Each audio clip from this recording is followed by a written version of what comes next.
morning. So why the growing trend with these prepaid cards? Two things. We have a very large unbanked population in the United States, people who don't have a banking relationship.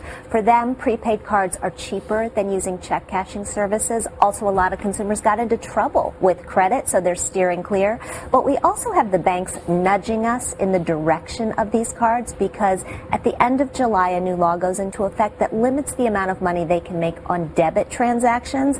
They'd like us to use these instead. Well, the idea of prepaid credit cards are pretty much as they sound. You basically pay in advance and you avoid the risk of getting into debt later. That's but right. there are pros and there are cons, and you want to make sure that we know what they are. Starting with the pros, you say that there is no approval process. Right. You don't have to have a credit history. So these are a good option for a younger student, a college student, as well as those unbanked people. Obviously, you can't get into debt unless you buy one that's too big, I guess. Well, no, you can't get into debt at all because you are putting your own money on these cards, and when it's gone, it's gone. All right, and it helps with budgeting. It does. If you want to go on vacation and you want to limit the amount of money that you can spend, again, unless you reload it, this is going to limit you. And the biggest benefit of all, no interest. No interest rate, right. You're not paying that. But on the flip side, there are other charges, and we should talk about that. All right, those are the cons, and you say you don't build credit as a result, and that's a big deal. It is, because if you want to qualify for a mortgage or a car loan later in life, rent an apartment, all those sorts of things, you need a credit history. This is not going to accomplish that for you. Something most people don't realize, that they're not accepted everywhere you want to shop. Right, and here we talked to the Network Branded Prepaid Card Association, and they say if you've got a card with a logo on it, like a Visa, MasterCard, American Express,